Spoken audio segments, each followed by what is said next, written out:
en la vasta geografía de nuestro país, muchas provincias y del exterior, Paraguay, Colombia, Perú, Costa Rica, Puerto Rico, Chile, México, Estados Unidos, España, Venezuela, Brasil. Bienvenidos. Recordamos que el Centro Universitario Bulevares, ubicado en la ciudad de Santa Fe, República Argentina, tiene como objetivo la formación cultural, científica y humana, proyectando sus actividades a la comunidad universitaria y a la sociedad en general. Enmarcado en el espíritu de la búsqueda de Dios, tratando de vivir la fe en medio del estudio, el trabajo y todas las actividades ordinarias, tratando de convertir así todos los momentos y circunstancias de la vida en ocasión de encuentro con Dios y el servicio a los demás y a la mejora de la sociedad. Recordamos que este ciclo está dirigido a quienes buscan mejorar su formación y vida cristiana.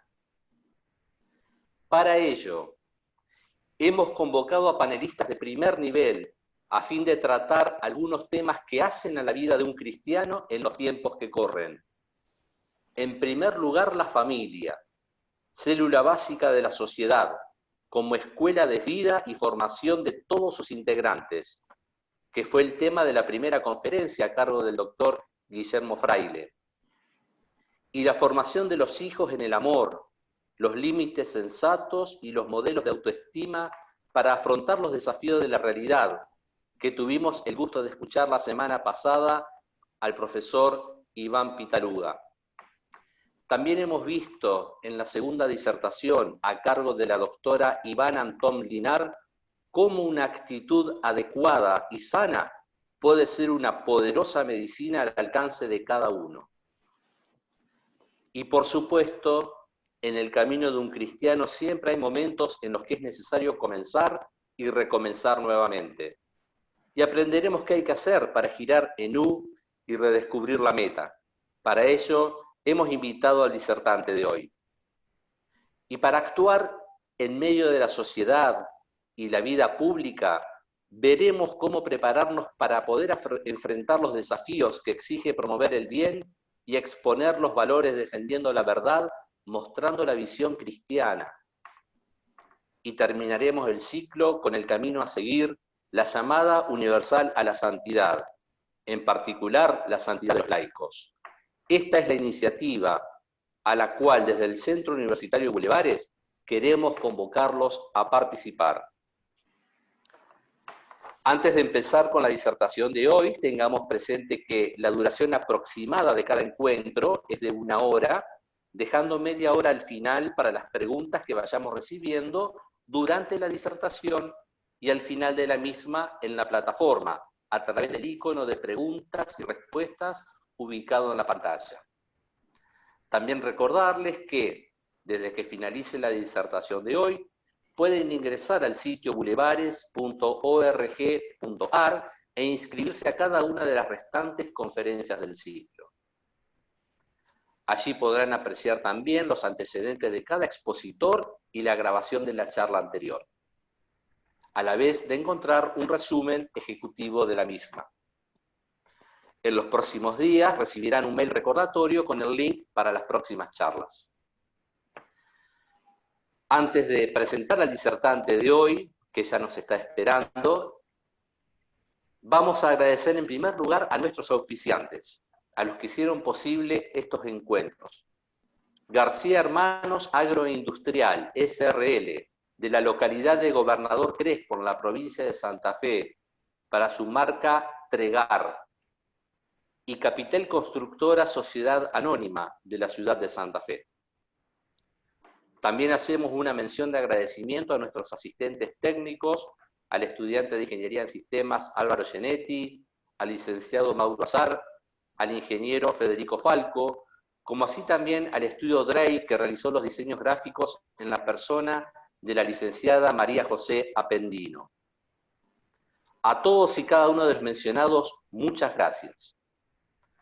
Ahora sí, damos comienzo a la conferencia de hoy titulada Las crisis y los recomienzos en la vida espiritual, el caso de la pandemia.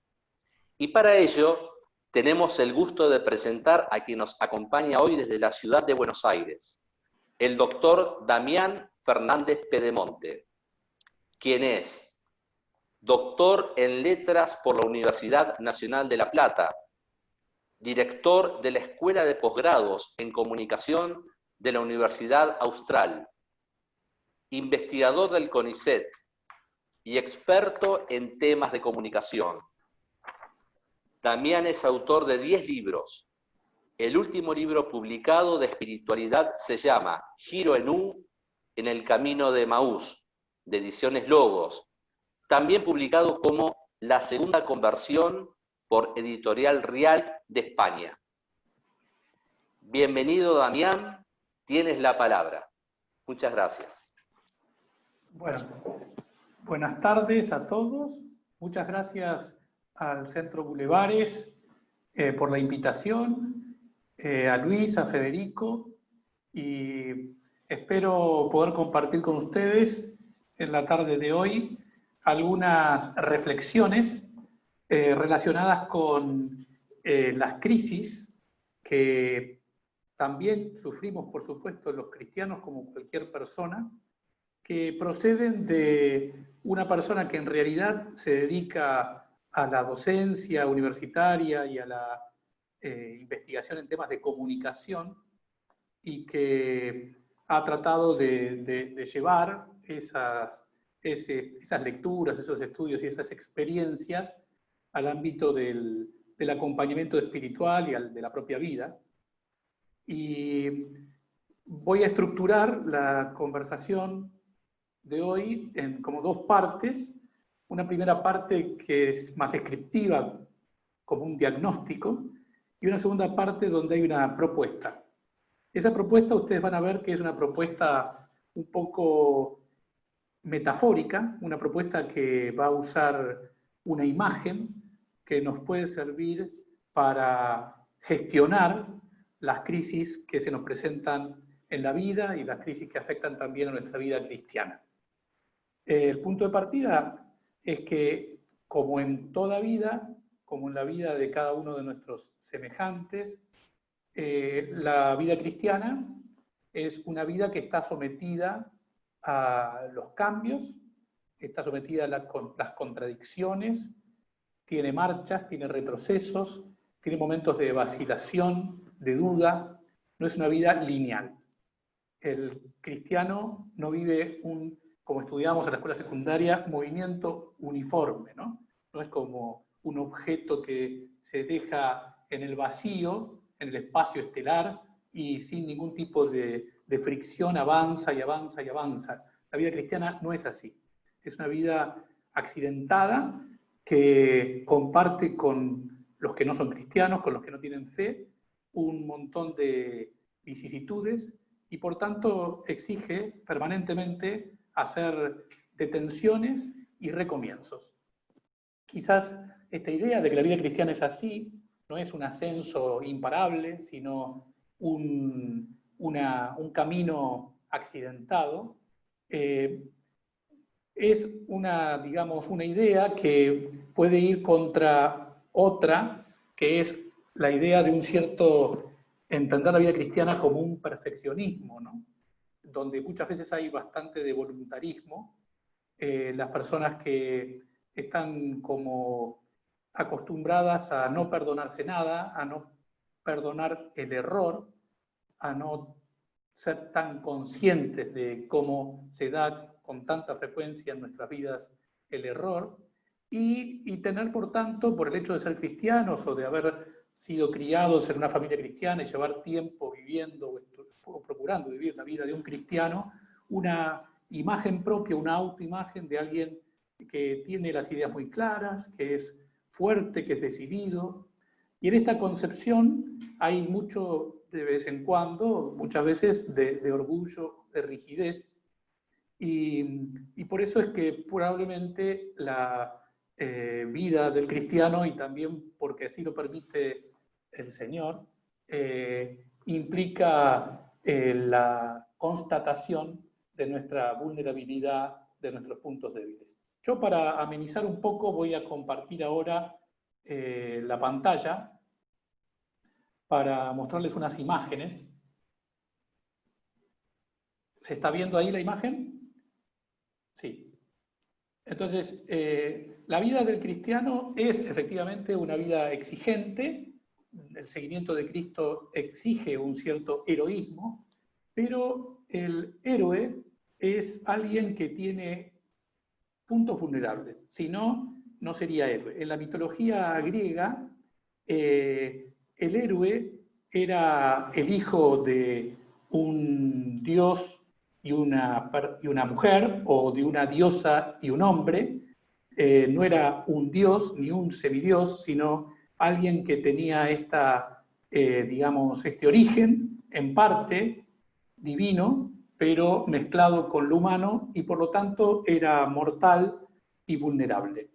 Hay un episodio que se cuenta en la Odisea, en que Ulises, después de haber combatido en Troya, en la guerra de Troya, regresa a su patria, Ítaca, y lo hace de forma simulada, como si fuese un mendigo, hasta llegar a la casa donde lo está esperando su mujer Penélope, porque quiere ver, entra de incógnito para ver cuál es el comportamiento de su casa y de los pretendientes de su mujer Penélope, y cuando llega es acogido, es recogido por Penélope y por la dama de la casa, por Euriclea, y Euriclea le ofrece, como siempre se hacía con los visitantes, lavarse los pies, quitarse el polvo del camino, y cuando lo hace, descubre una herida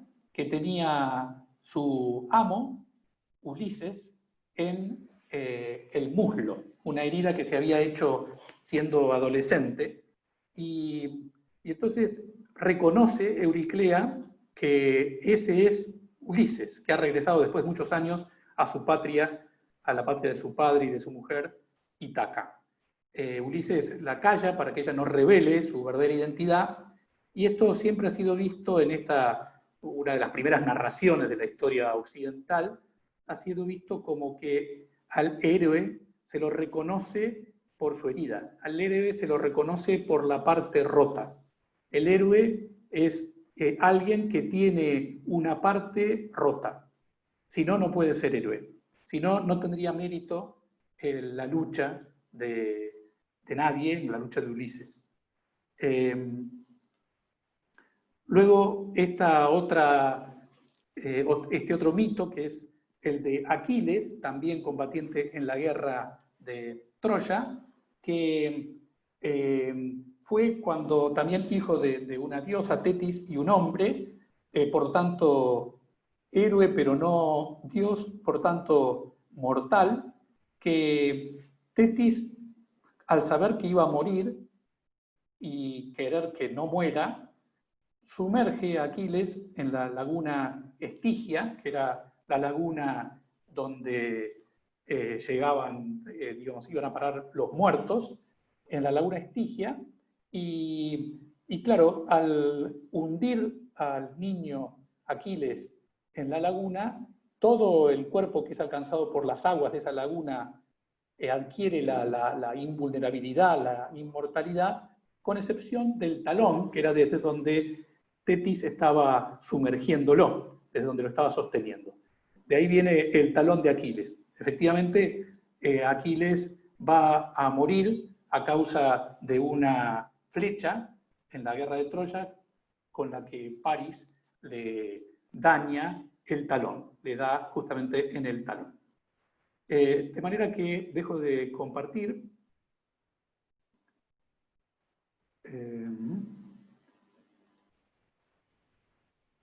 A ver, no estoy pudiendo dejar de compartir.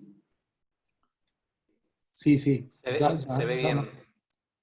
¿Ya está? ¿Ya dejé de compartir? Sí, perfecto. Ah, perfecto. Perdón.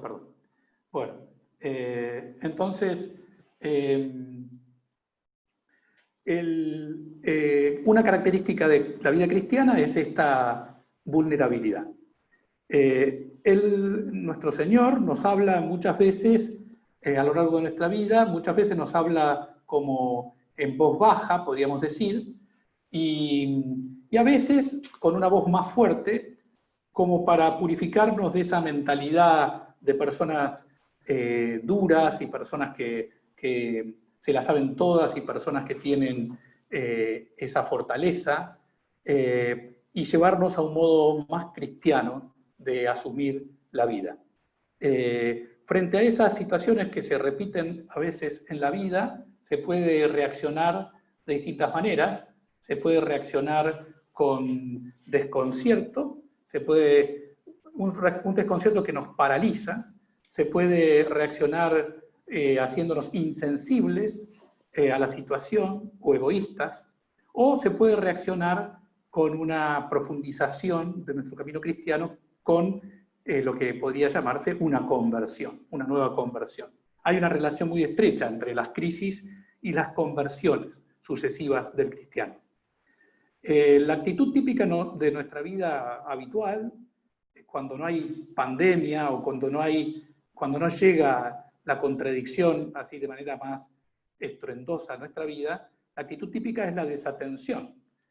Muchas veces pensamos que somos eternos, que la prosperidad en nuestra familia va a continuar, no nos damos demasiada cuenta de lo que le está pasando exactamente a los demás, ni siquiera muchas veces a los que habitan nuestra propia casa con nosotros. El tiempo de la vida cotidiana es un tiempo acelerado, en el que tenemos habitualmente muchas cosas en la cabeza, no tenemos la serenidad necesaria por el trabajo, por las preocupaciones económicas, por las preocupaciones de la casa, o el silencio necesario para tratar con más calma, con más serenidad a Dios. Por tanto, la crisis también es una enseñanza, una forma en que Dios se comunica con nosotros. Las crisis se dan en eso que los psicólogos llaman las experiencias punta, cuando, por ejemplo, uno experimenta la muerte de un ser muy querido, o una enfermedad que lo pone en peligro de morir, o un fracaso estrepitoso en el ámbito profesional, o un problema grave de índole familiar o de relación. Y cuando eso sucede, esa experiencia punta, digamos que esa desatención, ese aceleramiento propio de la vida cotidiana se quiebra. Sobreviene una cierta ralentización, como cuando nosotros vamos en el auto y vemos un accidente en la carretera, detenemos la velocidad, detenemos la marcha instintivamente, y lo mismo nos sucede en nuestra vida cotidiana cuando experimentamos estas experiencias punta, ¿no? La crisis es una experiencia punta. Y lo que yo propongo en esta tarde es pensar en la pandemia como una crisis, pero también como un ejemplo de otras crisis, una oportunidad para aprender, como si fuese una parábola, como si fuese un ejemplo, que contiene una clave para la vida entera, una oportunidad que de alguna manera el Señor permite de un nuevo recomienzo y una nueva profundización en nuestra vida cristiana. Y se puede considerar entonces como una parábola. El Señor usaba las parábolas en su predicación, pero también en la vida de Cristo hay también en el relato de los evangelios parábolas vivientes, ¿no? Parábolas que se dan en la acción misma. Por ejemplo, en una oportunidad Jesús, cuando ya se aproximan las horas de su pasión, cerca de Jerusalén, ve, yendo con los discípulos, una higuera y se acerca para comer un higo, un fruto de esa higuera, y descubre que la higuera no tiene frutos, porque no era el tiempo para frutos de la higuera, y el Señor maldice a la higuera, y cuando los pasan de vuelta por ahí, los discípulos constatan que efectivamente se había quemado, se había esterilizado la higuera que el Señor había maldecido. Esa es una parábola viviente. También hay una que a mí me gusta muchísimo y en la que me detuve para el libro que escribí sobre la conversión, que se llama El Giro Nu, que es la el episodio contado con cierto detalle por San Lucas de los discípulos de Emaús, ¿no? El episodio de los discípulos de Emaús no es una parábola que cuenta el Señor, sino un episodio que él protagonizó. Y sin embargo tiene la estructura de un relato, ¿no?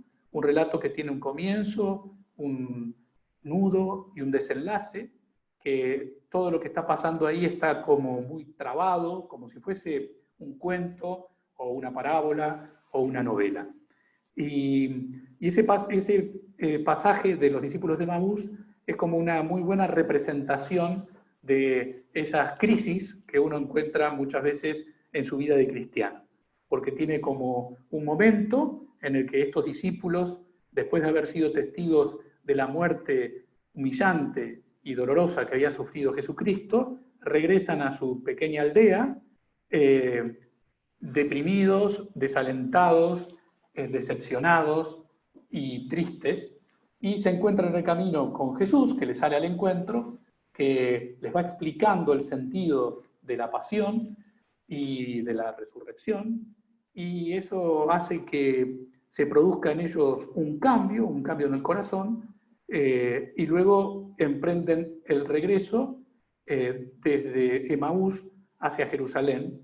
O sea que es un relato que tiene como dos etapas, la etapa desde Jerusalén a Emaús y luego la etapa de Emaús a Jerusalén. Y también nuestra vida es un relato. También nuestra vida tiene una estructura narrativa donde hay momentos decisivos, hay puntos de giro como los relatos de ficción, hay clímax, ¿no? Y un momento decisivo en la vida de cada uno de nosotros es la crisis. Una crisis en que está vinculada también con el encuentro de la cruz. El Señor dice, el que no tome su cruz cada día no es digno de mí. Y la cruz muchas veces llega por sorpresa. Es una cruz inesperada que nos saca de la rutina, es esta experiencia punta que mencionábamos, que produce como una especie de ruptura de ciertas certezas superficiales, pero que no se mantienen frente a estas crisis, como puede ser una pandemia o puede ser las que mencionamos antes, ¿no? Un despido, una situación económica muy ajustada, la pérdida de un ser querido, una enfermedad. Esa situación nos obliga a como ir un poco hacia adentro, como volver sobre nuestra jerarquía de valores, restablecer una seguridad perdida en otro lugar, poner la seguridad en otro sitio. Esto, por supuesto, en nuestra vida ya nos puede haber pasado, más o menos intensamente, muchas veces.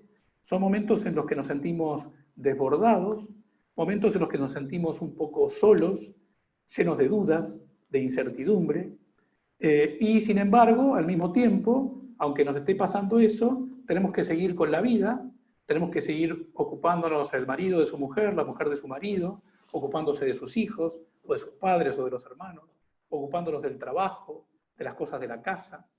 Son etapas desconcertantes, etapas donde parece que todo es más confuso, que pareciera que no le encontramos la punta al ovillo, que carece de sentido, situaciones en donde experimentamos como una humillación de no haber resuelto los problemas, como un cierto fracaso, o también podemos experimentar muchas veces la injusticia de otras personas sobre nosotros.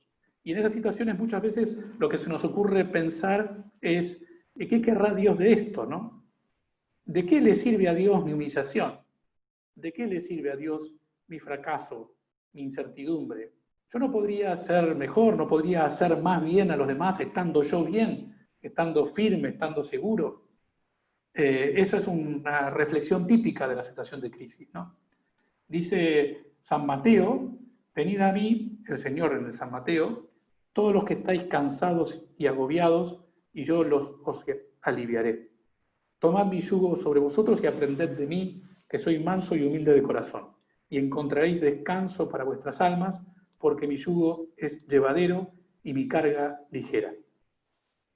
El Señor no nos manda las crisis. El Señor no mandó la pandemia a la humanidad.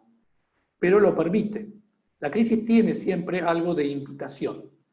Una invitación, en primer lugar, a aceptar la realidad como es, a aceptar la realidad con seriedad, con todos los matices, los claroscuros que esa realidad tiene. Una invitación a reconocer nuestra vulnerabilidad y una invitación a descargar el peso al verificar que no podemos, que no damos abasto, descargar ese peso en el Señor que dice, venid a mí. Y cuando uno hace eso, puede experimentar que el yugo no es tan pesado y que el Señor lo lleva por nosotros. Las crisis no pueden apurarse, las crisis no pueden saltearse, no se pueden quemar etapas en las crisis, tienen un ritmo, un tiempo que le es natural. La crisis tiene que ser transitada. Y durante ese tránsito aparece a veces el temor, la ansiedad, la inseguridad. Tenemos el temor de enfermarnos, de que se enfermen nuestros seres queridos. Y el temor, que está detrás de todos los temores en nuestra vida, que es el temor a la muerte. Muchas veces las crisis nos ponen frente a estas realidades últimas y es un momento en el que uno dice, bueno, yo tengo que mostrar ahora para qué sirve mi fe, ¿no? ¿Dónde estoy parado? Muchas veces frente a esto, que es incómodo, uno quiere recuperar el control porque hay una sensación de pérdida del control. Y entonces empieza a tomar una serie de recaudos que a veces se convierten en medidas casi obsesivas, que pueden llegar a situaciones medio patológicas o ridículas, de empezar a exagerar los cuidados, por ejemplo, respecto del propio cuerpo, de la alimentación, o de los horarios, o de los ahorros, que tiene que ver con esa ansiedad que sobreviene con la crisis. O también una posible salida, una posible evasión es la tentación del egoísmo, ¿no? De cuidarnos particularmente a nosotros mismos, o un deseo de que cuando pase esto yo me voy a desquitar, o un cierto victimismo, ¿no? Tomárselo como algo personal, algo que nos pasa solo a nosotros, el mundo está contra mí, instalarnos en una situación de queja, de pesimismo, de negatividad, atribuirle toda la culpa a lo que viene de afuera y ningún reconocimiento de nuestra propia vulnerabilidad. Son estas como formas de escapar, de no recorrer la crisis, de no aprovechar para profundizar, de no mirar para adentro.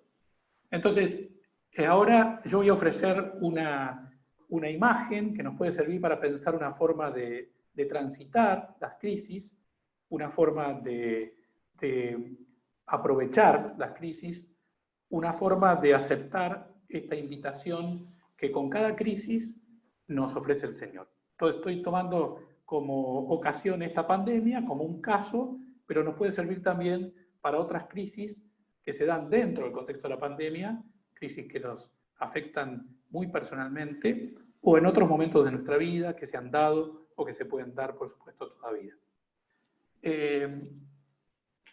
Las crisis, al sacarnos de la rutina de la vida cotidiana y del aceleramiento, dan una ocasión de mirar nuestra vida como desde arriba. Dan una oportunidad de hacer como un giro más en nuestra conversión. Nosotros, los que estamos aquí en esta conferencia, somos cristianos, mayormente o todos. Por tanto, hemos empezado ese camino de seguimiento de Jesucristo, de imitación de Cristo. Pero la vida cristiana no es cuestión, como decíamos al principio, de una primera decisión como los ángeles, ¿no? Y que esa decisión se mantiene durante toda la vida, sino que la vida cristiana consiste en continuas pequeñas conversiones. Hay un momento clave en la vida de todo cristiano en donde uno se da cuenta de que tiene que dar un golpe de timón, de que tiene que acercarse más de verdad a Jesús, que es lo que en los libros de espiritualidad se conoce como la segunda conversión. Hubo muchos santos que ya estaban encaminados en la vida cristiana, pero de repente tuvieron una experiencia de Dios como más cercana que los llevó a una segunda etapa de la vida, una segunda vida con muchísima más fecundidad espiritual. Por ejemplo, Santa Teresa de Jesús había entrado de joven al Carmelo y era una religiosa consagrada a Dios, pero que tenía una vida un poquito mundana porque recibía gente, le gustaba conversar, era como admirada y le gustaba, digamos, una cierta vanidad de esas conversaciones con personas que venían de afuera del Carmelo. Y recién a la edad de los 40 años, llevando ya muchos años en el Carmelo, tuvo su segunda conversión. Eso fue cuando se conmovió frente a una imagen de Cristo en la cruz y empezó a pensar más en serio en el amor de Cristo que le llevó a morir por ella, por cada uno de nosotros en la cruz. Hay en la vida de los santos muchos segundos momentos después de la decisión de seguir a Cristo en los que se profundiza esa decisión, esa segunda conversión. Las crisis personales son a veces también crisis espirituales de donde puede salir una segunda conversión. Uno puede salir de ella más humilde, más abierto a los demás, más abandonado a Dios. Uno puede cederle el timón de su vida de verdad a Dios, salir más comprensivo con los demás. Por ejemplo, en la pandemia todos estamos atravesando la crisis y en general alrededor nuestro hay más dolor que el que nosotros experimentamos en nuestra propia casa. Y en general, en la vida, cuando nos encontramos con alguien, nunca sabemos la crisis que esa persona puede estar atravesando. En el pasaje de los discípulos de Emaús, que mencioné antes, el punto de giro es justamente el momento en el que, después de recorrer el trayecto que va de Jerusalén a Emaús, estos dos discípulos, que se encuentran en el camino con un forastero, que es Jesús, llegan a Emaús. En ese punto, ellos ya estuvieron escuchando al Señor que les hablaba, les explicaba la Biblia, les explicaba por qué tenía que pasar lo que efectivamente pasó. Ellos no lo reconocían, a Cristo resucitado. Y cuando llegan a ese momento, Jesús hace como el ademán de seguir hacia adelante. Ya está haciéndose de noche, es el atardecer. Ellos están, por un lado, como encendidos por lo que les estuvo contando este hombre, pero al mismo tiempo temerosos de quedar de nuevo solos, rodeados de sus temores y de su inseguridad y de su tristeza, y le dicen, quédate con nosotros, porque se hace tarde, no conviene que sigas. Le dicen esto y en realidad no es tanto por él que lo dicen como por ellos, porque lo que quieren es seguir en la compañía del Señor. Y en la crisis el Señor se nos arrima, por ahí justamente no lo reconocemos al principio porque estamos tristes o estamos con poca esperanza quizá, y cuando nos damos cuenta de que Él está al lado, la actitud del cristiano tiene que ser quédate con nosotros. No hay nada fuera del amor de Dios. Quédate con nosotros hace como un eco con esas palabras que dijo San Pedro después de que el Señor reveló la Eucaristía, la comunión, y la gente se empezó a ir, y él les dijo, ¿ustedes también se van a ir? Y Pedro declaró en esa oportunidad, Señor, ¿a dónde iremos? Solamente tú tienes palabras de vida eterna. La imagen que yo quiero ofrecer es la imagen de la hospitalidad. La imagen de la hospitalidad. En un pasaje de la epístola a los Hebreos, el autor sagrado dice, no olvidéis la hospitalidad, porque por ella algunos, sin saberlo, hospedaron ángeles. Voy a compartir de vuelta la pantalla para mostrarle algunas imágenes. Está perfecto, Damián. Gracias. Esta imagen es una imagen quizás la más conocida de un pintor medieval del siglo XIV, ruso, ortodoxo, Andrei Rublev o Rubliev, digamos, la transliteración puede hacer que se pronuncie de una manera o de otra manera, que es el autor de los íconos más conocidos de los ortodoxos rusos. Y este cuadro, que es un cuadro que está en una galería en Moscú, representa una situación que es la situación a la que hace alusión ese pasaje de los Hebreos que acabamos de leer. Ese pasaje que dice que algunos, sin saberlo, recibieron la visita de Dios, recibieron ángeles o la visita de Dios directamente, ¿no? De hecho, Andrei Rublev interpreta este pasaje del Antiguo Testamento en donde Abraham y Sara reciben la visita de tres forasteros, de tres caballeros, como la visita de la Santísima Trinidad. Le llama a este icono la Trinidad.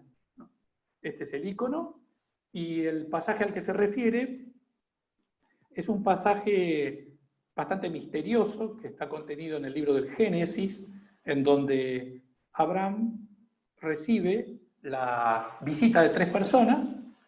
Los judíos tenían la costumbre de la hospitalidad y entonces se desvive por atenderlos muy bien a estos tres forasteros. Le pide a Sara que cocine, que le dé incluso lo que habían reservado para comer ellos, para alimentarlos. Y estos tres hombres, que son ángeles o quizás es el mismo Dios que está visitando a Abraham, le profetizan a Sara que tendrá una gran descendencia, Sara que ya era mayor y era estéril. Acá hay otra representación de Murillo, de Abraham y los tres ángeles, que está en la Galería Nacional de Canadá. Y esta idea de la hospitalidad es una idea que también está, como vimos, en la cultura griega, porque ya dijimos que a Ulises lo recibió en forma de mendigo su nodriza y Penélope. Lo recibieron en su casa, lo acogieron, le dieron agua para que se lave los pies. Los griegos tenían el mandato de recibir a los forasteros. Decían, acoge al mendigo que llega a tocar la puerta de tu casa, porque nunca sabes si ese mendigo que llega hasta la puerta de tu casa no es un dios, que está con la vestimenta de un mendigo. Y luego los judíos en el Antiguo Testamento también practicaban esta hospitalidad. Esto lo llevó a un nivel excelso nuestro Señor. Nuestro Señor que vivió la hospitalidad con todo el mundo, pero que además predicó que quien recibiera a uno de sus discípulos bien, que fuera buen anfitrión de alguno de sus discípulos, es como si lo estuviese recibiendo a él. Se identificó con el huésped, se identificó con ese forastero que llega a la puerta de nuestras casas. Entonces, ¿por qué esta figura de la hospitalidad? El estilo de Jesús de Nazaret es el de la persona hospitalaria, de un Dios que se hace hospitalario con los hombres, con todos los hombres. Con la pecadora, por ejemplo, se ve bien claro eso en el pasaje del pozo de Sicar, cómo se acerca a una samaritana con la que los judíos en principio no tenían contacto y que él sabe perfectamente que es una pecadora y cómo la va llevando a la conversión. Se acerca a los leprosos, que eran los impuros, se acerca a los endemoniados, a los que le tenía miedo la gente, a los ciegos que gritan y que los discípulos quieren callar, a los pecadores, a los pobres, a los paganos. El Evangelio contiene esta idea de que los cristianos tenemos que ser hospitalarios. Cristiano se puede definir como aquel que se hace responsable de todas las personas que tiene cerca, de todo el que se le cruza. Podemos preguntarnos o hacer la comparación de que la llegada de la crisis, de la cruz inesperada, de este periodo de incertidumbre y de inseguridad que recubre todo por un tiempo, es como la llegada de un huésped inesperado. Podemos hacer esa comparación. ¿Cómo reaccionamos nosotros cuando tenemos la visita de un huésped inesperado, ¿no? Ya nos íbamos a dormir a lo mejor y llega una visita que no teníamos prevista, ¿no? ¿Qué hacemos? ¿Cómo reaccionamos, ¿no? La crisis es un huésped inesperado. Podemos empezar por esta interpretación metafórica, ¿no? Nosotros en nuestra vida cristiana estamos más acostumbrados a hacer, estamos más acostumbrados a cumplir con el deber, a vivir los mandamientos, a evitar el pecado, a saber cómo comportarnos en cada situación, incluso a tener iniciativa, a tener energía. Pero la fe también es, y sobre todo, cuando uno se va haciendo más grande, es recibir. No es solamente el deber, sino la capacidad de aceptar, de acoger, de aprender de lo que viene inesperadamente, de la sorpresa negativa. Esa capacidad que se aprende con la experiencia es una capacidad muy propia del cristiano. La vida cristiana no es solamente un hacer, sino es también un recibir. En las crisis, quizás la virtud que más se cultiva es la de la paciencia, ¿no? Que es parte de la fortaleza la paciencia, pero es como el lado pasivo de la fortaleza, ¿no? Uno tiene que tener paciencia con las circunstancias, consigo mismo, con el prójimo. El Señor en el Apocalipsis de San Juan afirma: he aquí que yo estoy a tu puerta y llamo. Si alguno oye mi voz y abre la puerta, entraré a él y cenaré con él y él conmigo. Esto también hace como un eco con una parábola que aparece recogida en varios evangelios, por ejemplo en San Lucas, en donde el Señor dice, después de ver cómo tiene que comportarse un siervo que es fiel, afirma: bienaventurados aquellos siervos a los cuales su Señor cuando venga halle velando.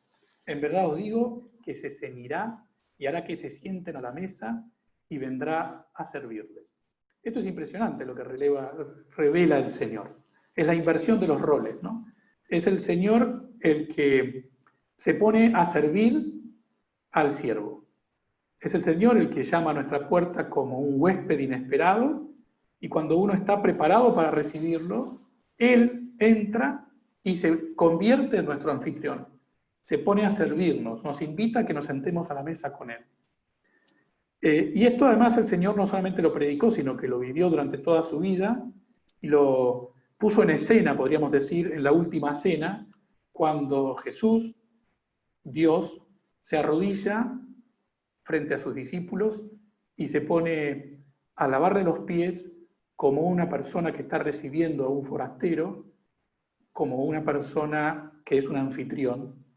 De manera que nos está de alguna manera revelando Dios que cuando nos visita de esa manera que puede parecer difícil de aceptar, y uno lo acepta, Él se convierte en nuestro propio anfitrión, el que se pone a servirnos a nosotros. La actitud del cristiano en la crisis, algo que se puede profundizar durante la crisis, es esta actitud de receptividad. Considerar que nuestro hogar tiene que ser el hogar de todos los que estén cerca nuestro. Por supuesto, de los hijos, aunque ya se hayan ido de la casa, siempre hay en la casa de los padres un plato caliente y una cama para los hijos.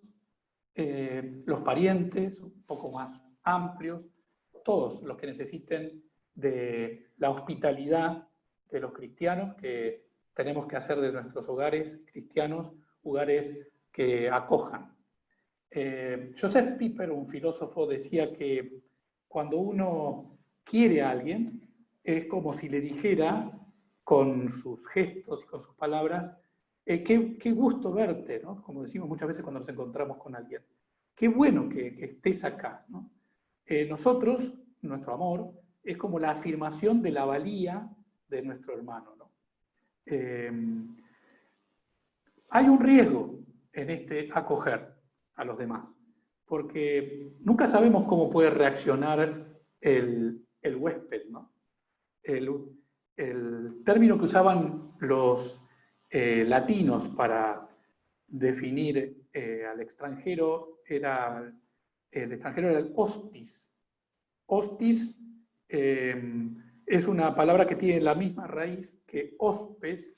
El hospes es el huésped, pero también hostis es el enemigo. El huésped podría llegar a ser alguien que fuera el enemigo, ¿no? Siempre se corre el riesgo de que no sepa agradecer, no sepa comportarse como corresponde esa persona a la que acogemos. La apertura a los demás es siempre una apuesta donde la carga siempre está puesta del lado del que se abre.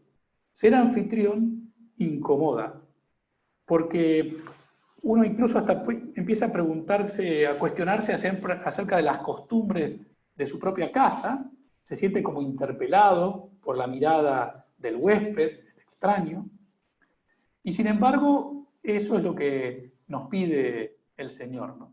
Tanto recibir la crisis como un huésped inesperado, como durante las crisis y a partir de las crisis recibir al hermano como un huésped.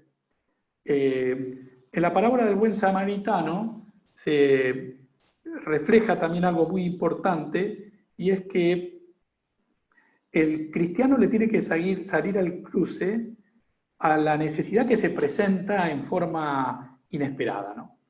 En la parábola del buen samaritano recordarán que pasa un sacerdote, pasa un levita y siguen de largo. En cambio, el samaritano, que parecía el menos indicado, se detiene frente a esa persona que está herida en el camino y invierte tiempo. Obviamente no iba por ese camino con la expectativa de encontrarse con nadie que estuviese herido y del que se tuviese que ocupar. Y lo que dicen los intérpretes de este pasaje del Evangelio es que con esto el Señor nos quiere decir que nosotros tenemos que afrontar la necesidad que se nos cruza, que muchas veces desbarata nuestros planes, pero en realidad no desbarata esos planes, porque ese es el plan que tiene Dios para nosotros. El plan que tiene para nosotros es que nos hagamos cargo de esas personas que están necesitando de nuestra caridad. Entonces, a partir de esta imagen, que obviamente no es para nada una charla esta como preceptiva, sino que es una imagen que yo les ofrezco para que juntos pensemos cómo podemos evolucionar, cómo podemos mejorar durante esta crisis de la pandemia y otras crisis que se nos presenten en nuestra vida. Quiero terminar con tratando de pasar en limpio qué nos enseña esta imagen de la hospitalidad. Y son como 8 pasos este resumen, que voy a enumerar brevemente. 8 pasos que nos permiten ser de personas que están heridas y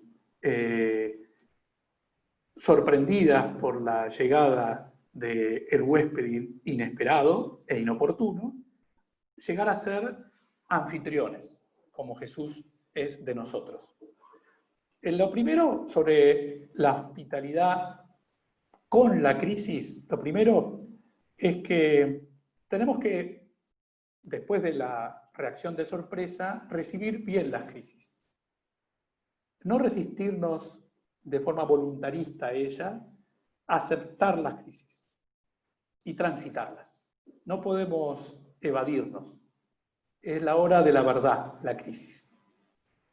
En segundo lugar, la gestión de la crisis empieza con un mirar para adentro, para verificar cómo está nuestra fe, qué creemos de verdad, qué alberga de verdad nuestro corazón.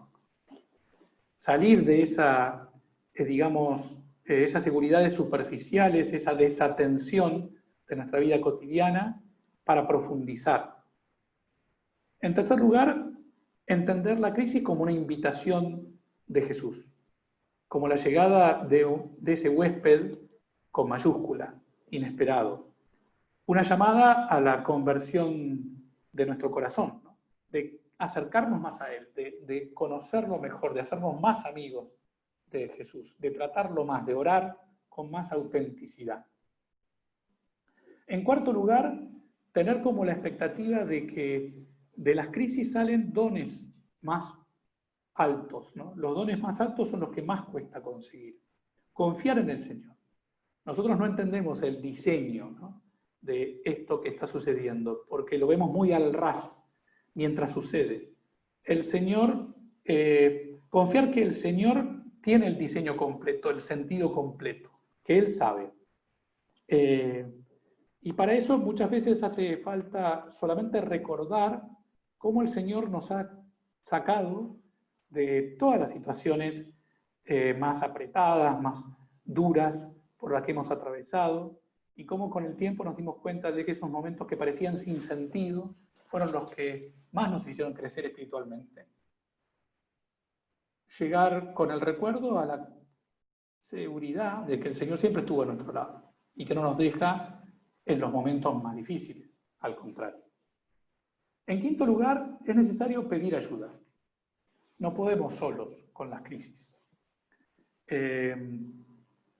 Acá quiero poner un ejemplo personal que me sirve para ilustrar esta idea, que es que yo tengo un poco de vértigo y hace unos años, estando de vacaciones en La Paz, Bolivia, fui con una persona que vivía ahí en La Paz a escalar una montaña y en un momento del trayecto, que era bastante seguro, sin embargo hubo que pasar por un desfiladero que tenía, en mi recuerdo, tenía 50, 60 centímetros de tamaño, de extensión, de ancho, y de un lado había un paredón y del otro lado el abismo, y yo me paralicé. Además tenía una longitud de una cuadra, más o menos, unos 100 metros. Yo me paralicé y dije, yo no puedo avanzar. Le dije al que nos iba guiando, éramos varios, y no era posible volver atrás, porque primero que yo no iba, ya habíamos hecho mucho más camino, habíamos avanzado tanto que era muchísimo más largo volver para atrás que seguir para adelante, y por otra parte yo no lo iba a poder hacer solo el camino de regreso porque me iba a perder. Y entonces este hombre experimentado me dijo, mira, vos poné tu mano, ponete detrás de mí, poné tu mano sobre mi hombro y no mires para abajo, mirá para adelante. Bastó que hiciera eso para que se me fuera toda la inquietud, todo el vértigo, porque confiaba en que este hombre sabía lo que estaba haciendo, porque tenía experiencia. Entonces, la necesidad de que alguien nos confirme, que alguien nos escuche, es muy importante durante las crisis. Conversar con el sacerdote, con un amigo criterioso, hablar entre nosotros, ¿no? Porque muchas veces unos vemos lo que los otros no ven y nos complementamos y nos ayudamos. En sexto lugar, y está relacionado con esto, hay que también dejarse querer. La vulnerabilidad hace que uno pierda la vergüenza de reconocer que es débil, aunque uno sea padre de varios hijos, o sea educador, o sea un dirigente de una empresa. Uno en las crisis no puede seguir fingiendo y puede necesitar manifestar sus incertidumbres, su vulnerabilidad. También de esa manera le damos la oportunidad a los demás de que vivan la caridad con nosotros y que sean los demás, los que aparentemente están en una situación más débil, los que nos den la fortaleza. Viendo la hospitalidad que nos invita la crisis a tener con el prójimo, podemos decir, en séptimo lugar, que hay que levantar la vista después de ese primer momento de mirar para adentro, para mirar alrededor, para mirar las crisis de los demás. La manera que tenemos de superar la crisis entre todos, sobre todo cuando compartimos la crisis, es ayudarnos unos a otros. Y en este contexto de pandemia tenemos que mirar sobre todo a los que la están sufriendo más, la pandemia, que son los familiares de los difuntos, los enfermos, las personas que están trabajando en el sistema de salud, las personas que están más solas, las personas a las que más les afecta económicamente o por otros motivos la crisis, ¿no? Mirar alrededor. Cuando veamos que nosotros podemos ocuparnos de los demás, incluso experimentando en primera persona la crisis, habremos empezado a salir de la propia crisis, habremos empezado a hacernos fuertes de nuevo en el servicio de los demás. Y en octavo lugar, es lógico que cuando duran las crisis uno se canse. Y por eso es que hay que considerar que no alcanza con una sola decisión, con un solo propósito. Hace falta, en la vida cristiana en general y en las crisis en particular, son muchos recomienzos, muchos nuevos puntos de partida, muchas pequeñas conversiones, muchos hacer una pausa, retomar fuerzas y volver a proponernos ocuparnos de los demás, como nos invita esta imagen de la hospitalidad o nos invita el estilo de Jesús de Nazaret, que es el de ocuparse de todos. Muy bien, esto es entonces lo que yo tenía pensado para compartir con ustedes, y veo que hay bastantes preguntas, entonces no sé si me quieren ir compartiendo alguna de esas preguntas, Luis o Federico. Cómo no, cómo no. Gracias, Damián, por tu disertación, fue muy, muy clara, muy llevadera. Hemos recibido varias preguntas y la vamos a estar recibiendo todavía mientras vos vayas respondiéndonos estas que te hacemos llegar. Una de ellas nos dice, por ejemplo, ¿qué nos sugieres hacer cuando empezamos a notar algunos síntomas de que estamos empezando a transitar por una crisis espiritual? ¿Sí? ¿Y cuáles serían algunos síntomas de ese tipo de crisis, ¿no? Sí. Por ejemplo, estoy pensando, bueno, en cristianos, en personas que se mueven, esto me permito yo complementarlo, ¿no? Que nos movemos en la vida de la iglesia, que tenemos nuestra fe, y que por allí, bueno, nos decaemos por algún motivo, por un tal vez mal ejemplo de una persona, o porque sí, ¿viste? Uno también piensa qué sé yo, en sacerdotes que han pasado por crisis o están pasando por crisis, hasta me atrevo a decir eso, ¿no? Sí. Bueno, crisis espirituales, ¿no? ¿Cuáles serían esos síntomas y qué hacer, ¿no? Cuando se empiezan a notar ese tipo de síntomas?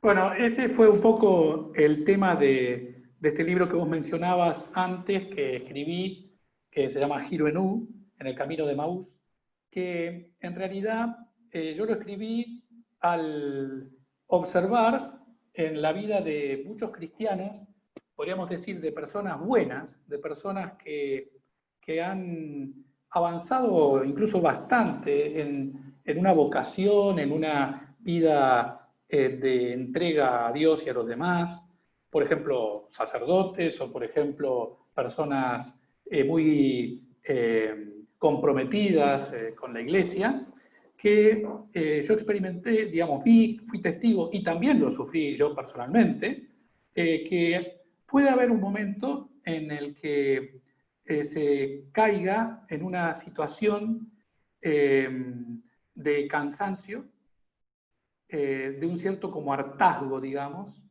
de una pérdida de ilusión, esos son síntomas clarísimamente. Puede estar también vinculado con una crisis de fe, una crisis quizás no tanto de la existencia de Dios o de la Santísima Trinidad, pero sí fe práctica. Quizás la duda es cuán cerca está el Señor y cuánto quiere que yo sufra estas cuestiones que yo veo que estoy sufriendo. ¿No querrá el Señor que yo sea más feliz? A lo mejor uno podría preguntarse, nunca fui feliz del todo. Y eso porque intenté ser leal, intenté vivir lo que me manda la Iglesia. Y entonces, sobre todo cuando uno va creciendo, se puede vincular también con la crisis de la mitad de la vida, ¿no? Que ahora en estos tiempos en donde se extiende la expectativa de vida también se atrasa esa crisis de la mitad de la vida. Y uno dice, bueno, ya yo estoy frente a un panorama que es inamovible, porque yo ya no puedo dejar de tener la mujer que tengo, ni la vocación que tengo, ni el trabajo que tengo, ya no voy a hacer lo que pensaba que era cuando iba a ser joven. Sobreviene digamos, inevitable en un determinado momento, ¿no? Entonces, todos esos son síntomas, ¿no? Todos esos son síntomas. Entonces, es un tiempo, es una transición, es como un enroque que uno tiene que hacer, es un momento como de purificación, en donde uno aprende a volver a elegir incluso lo que no eligió. Aprende a aceptar radicalmente esas circunstancias y también confiar más en Dios y menos en sí mismo, y menos en sus fuerzas, e incluso menos en determinadas personas que hasta ese momento podían ser como personas que para nosotros eran ejemplares, ¿no? Y que nos dieron mal ejemplo, ¿no? Creo que por ahí van los síntomas. Creo que hay algunas cosas que son comunes a todos, pero después hay recorridos que son muy personales. En cualquier caso, me parece que es muy importante no sorprenderse de que eso sea parte de la vida cristiana, ni pensar que eso es un retroceso o que nos estamos a punto de desbarrancar del todo, sino que quizás ha llegado la hora de la verdad y que de esa transición surja algo mucho más genuino, mucho más profundo, un verdadero crecimiento espiritual y más alegría, por lo tanto, ¿no? Y ahí se conecta con lo que vos decías como uno de estos ocho pasos, ¿no? Sí. Del de pedir ayuda, ¿no? De no podemos Claro. salir de la crisis solo, ¿no? Tratar No. de sacar el sapo, ¿no? De la Sí, mochila y sí, sí, comentarlo urgente con un amigo, con un sacerdote amigo, sí. bueno, hablarlo al tema, no estar, no envolverlo solo, ¿no es cierto? Sí, sí, esa es una tentación porque uno a veces en la crisis le agrega el hecho de que es incomprendido, que esto que uno está pasando no va a ser entendido por su director espiritual o su acompañante espiritual o la persona con que uno tiene esas confidencias.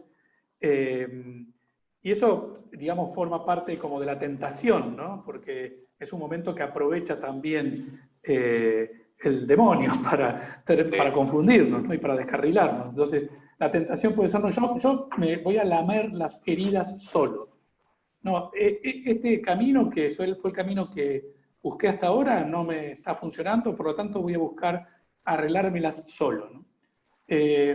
A mí me sirve mucho también, me gusta mucho, como soy de letras, las metáforas, como habrán podido ver, y como tengo dificultades en la vista desde que tengo 2 años, tengo lentes desde que tengo 2 años, me gusta todo el observar las personas que tienen, los ciegos, las personas que tienen o un déficit muy grande de vista, cómo no les queda más alternativa que confiar, ¿no?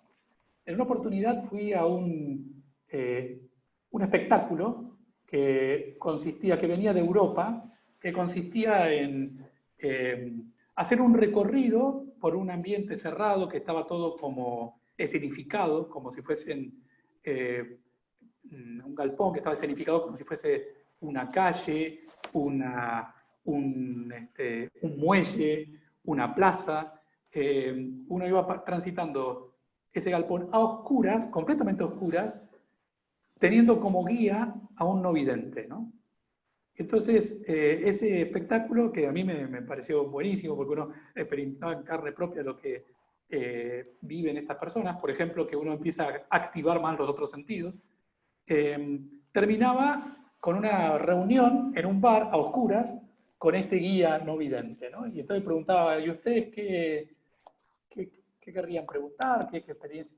Bueno, yo lo que pregunté enseguida fue, claro, esto lo que me lleva a pensar es cómo tiene que confiar un no vidente en las personas, ¿no? Porque le pregunta en la calle, ¿este es el colectivo, el que está viniendo es el colectivo tanto? Y la persona esa lo puede engañar, le puede hacer una broma pesada, tiene que confiar, no le queda ninguna alternativa que confiar. Y el no vidente, la no vidente, que era la que nos guiaba, dijo, sí, nosotros ya tenemos aprendido eso, que tenemos que confiar, tenemos que confiar. La única manera de seguir funcionando es confiar, eso ya lo tenemos incorporado, ¿no? Y bueno, es una cierta ceguera la crisis que requiere de la mirada del que está viendo eso desde afuera, ¿no?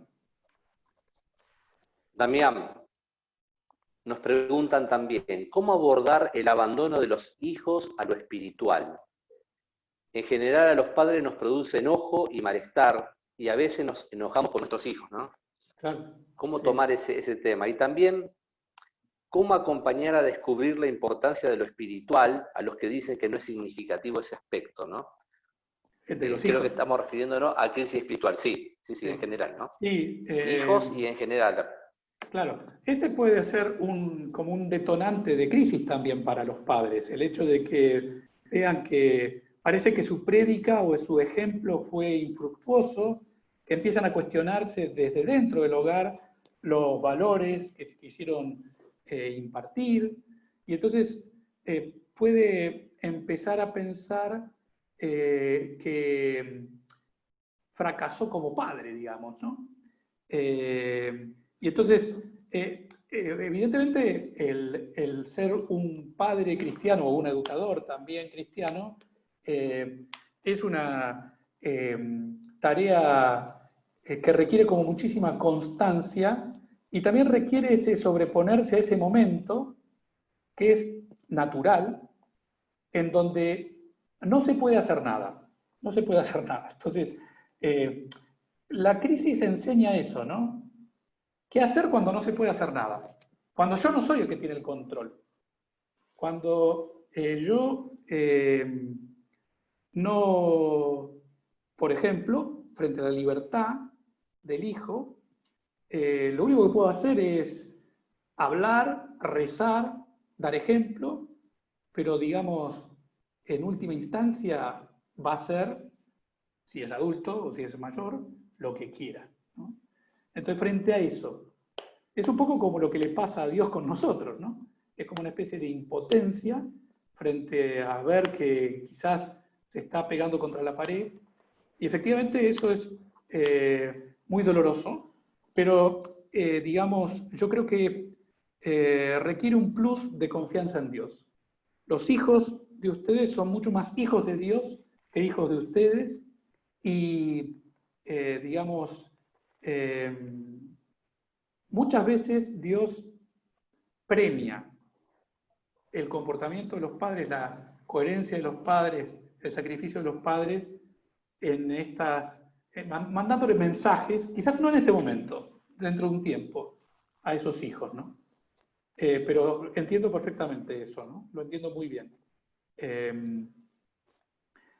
Y sí, y después también, yo creo que respecto del valor de lo espiritual, creo que justamente en los momentos en donde viene la dificultad, la cruz, en los momentos de desasosiego, es cuando nosotros tenemos que mostrar la ventaja competitiva que tiene el cristianismo, ¿no? Que es que mantener la serenidad, la alegría en un contexto difícil es absolutamente desconcertante para las personas que no tienen fe. Yo creo que lo que más mueve a las personas es el ejemplo de los cristianos que se sobreponen al sufrimiento, al dolor. Eso me parece que ahí está por decirlo de alguna manera, la ventaja competitiva del cristiano, ahí está la fe. Perfecto, Damián. Una de las asistentes preguntó cómo salir al encuentro del hermano en tiempo de pandemia. Esa pregunta la hizo un ratito antes de que vos justamente te explayes sobre ese tema. Yo creo que está respondida. Cualquier cosita, esta persona lo va a poder ver nuevamente en la grabación. Algunos consejos para cultivar la paciencia en tiempo de crisis. Sí. Creo que a todos nos toca. Tiene relación con otra pregunta que también que nos hacen llegar. Dice, cuando la crisis afecta a nuestro entorno, y no solo a nosotros, ya sea nuestro trabajo, familia, matrimonio, ¿cómo logramos que el resto entienda que vamos a salir de esta situación y de qué forma logramos transmitirle esta tranquilidad en Dios, ¿no? O sea, Sí. una persona, entiendo, como que está sumergida en crisis, que sabe que va a salir porque tiene fe, y bueno, cómo demostrar la paciencia, cómo, bueno, Sí. cómo hacerle entender al otro que ya va a salir. Sí, yo creo que la paciencia es un aprendizaje costoso. Tiene que ver con esto que mencionaba yo de que no se puede acelerar la crisis, no se pueden quemar etapas. En algún momento hay que hacer un clic y conformarse. Digamos, eso es la libertad interior, ¿no? La libertad interior es elegir lo que no se eligió. Es decir, yo en esta circunstancia, que es dura, no cabe la menor duda, sin embargo, puedo comportarme de una manera que sea ejemplar para los demás.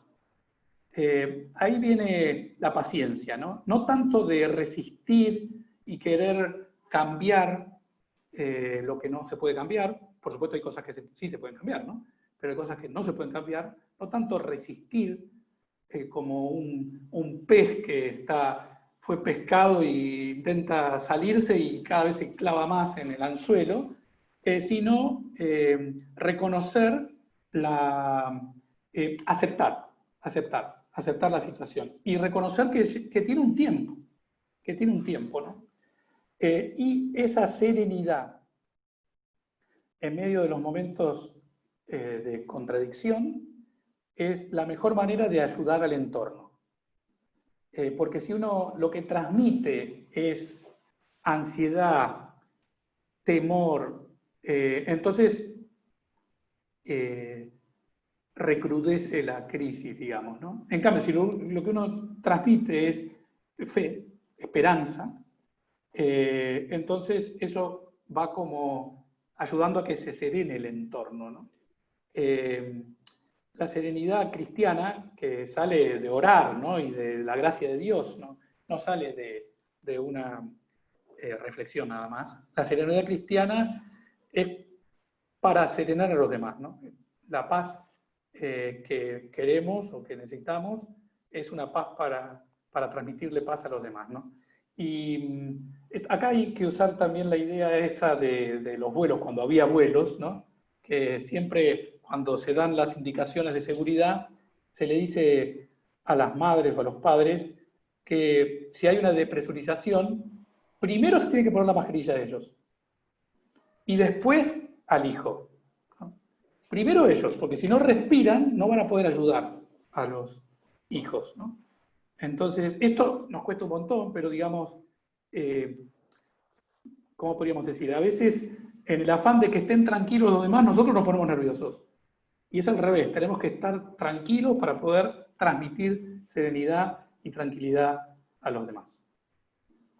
Clarísimo, clarísimo y muy buena el ejemplo, ¿eh? Como estás poniendo ejemplo en cada una de las cosas que estás diciendo, Damián. ¿Cuál fue el motor que te impulsó a escribir el libro, ¿no? Y contanos un poquito sobre él, si bien te has explayado, creo que lo tenés allí el libro para mostrar la tapa Sí, acá y también está dónde el poder libro. conseguirlo. Ujú. Este, y me lo editaron también en una Perfecto. editorial española, Rial, que es una editorial muy buena de espiritualidad, así que estoy muy contento. Gracias a una gestión de la editorial que me lo editó acá en Argentina, Logos. eh, Todavía no lo vi el ejemplar, a la edición española porque la publicaron durante la pandemia y no me llegó todavía. Pero Bueno, en parte el ver cómo le producían las crisis espirituales desconcierto a personas alrededor mío, ¿no? O a personas que compartían mi vocación cristiana, o a sacerdotes también, o conocidos míos, ¿no? Crisis en el ámbito familiar, cantidad de amigos míos que terminan separándose o divorciándose, crisis vocacional, ¿no? Crisis de fe. Entonces, eso me llevó a profundizar, ¿no? Hay bastante escrito y una imagen que a mí me acompañó siempre, porque fue siempre un pasaje que me gustó mucho, fue el de los discípulos de Maús, y ahí encontré como la estructura del libro, ¿no? Que era, el libro tiene como dos momentos, un momento que es de esta crisis y esta huida que hacen los discípulos de Maús desde Jerusalén a Emaús, que es un momento en donde están cansados, tristes, pesimistas, desesperanzados sobre todo, el encuentro con Jesús y la reconversión, la segunda conversión, y luego vuelven a Jerusalén para retomar la misión, ¿no es cierto? La idea que está en el fondo es que a lo mejor esa segunda vez que nos encontramos con Jesús es la primera. Ahí quizás en la segunda conversión nos encontramos con Jesús de verdad. A lo mejor nosotros somos cristianos desde siempre, pero la verdad que tenemos una imagen de Jesús que es un poco infantil o un poco esquemática, y ahí después de la crisis, cuando nos encontramos con Jesús, nos encontramos con un Jesús mucho más auténtico, ¿no? Y eso nos da una seguridad para el resto de la vida muy grande, ¿no? El fruto de la perfecto, crisis Damián. es ese encuentro de verdad por segunda vez con el Señor, ese reencuentro con el Señor. Perfecto, Damián. Otra persona nos pregunta, Damián, en este momento de crisis, ¿cómo actuar cuando pensamos en nuestra vida pasada, en nuestros errores, nuestros seres queridos que no podemos ver y extrañamos, ¿no? Sí, Creo que son situaciones que por ahí nos achacan un poco, nos tiran un poco abajo, ¿no? sí. Creo que es una buena Sí, pregunta, ¿no? sí, muy buena. Sí, a ver, yo creo que son como dos situaciones. Una situación es la de los errores, ¿no? Entonces,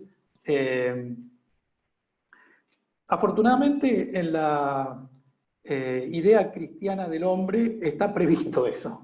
Es decir, la idea que tiene Dios de los seguidores, Jesús de sus seguidores, no es la de alguien que no ha cometido errores.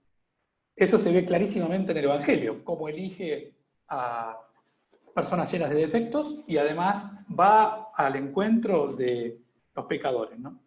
Entonces, el perdón, en primer lugar, requiere de un perdonarse a sí mismo. Uno no le puede pedir, uno no puede recibir el perdón de Dios en la confesión, por ejemplo, o en la contrición, y sin embargo seguir, digamos, como si Dios no nos hubiese perdonado.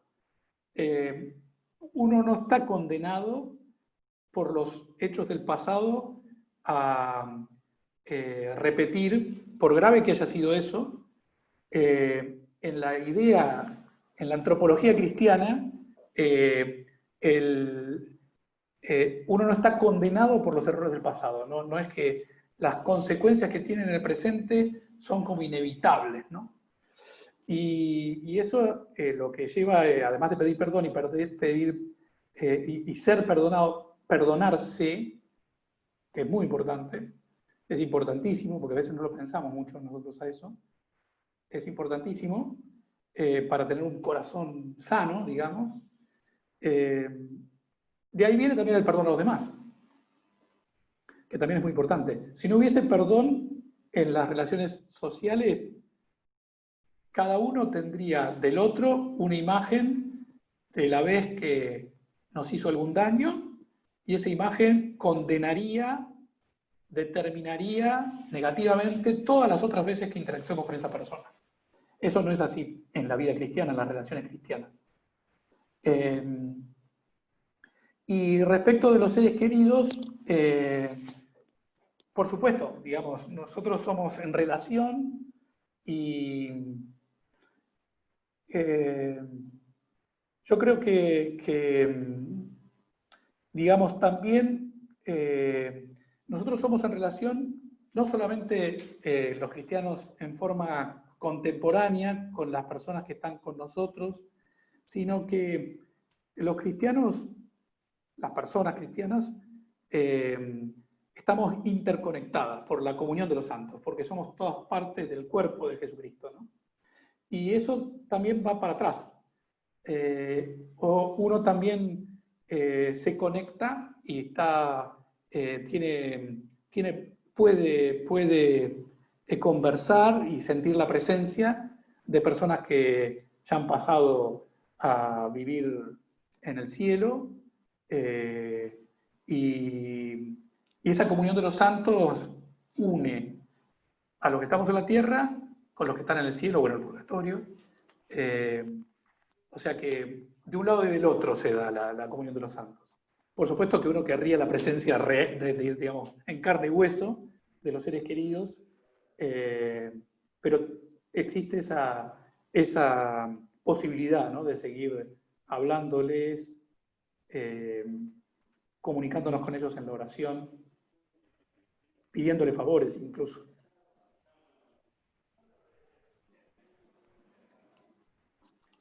Creo que se me congeló tu imagen, Luis.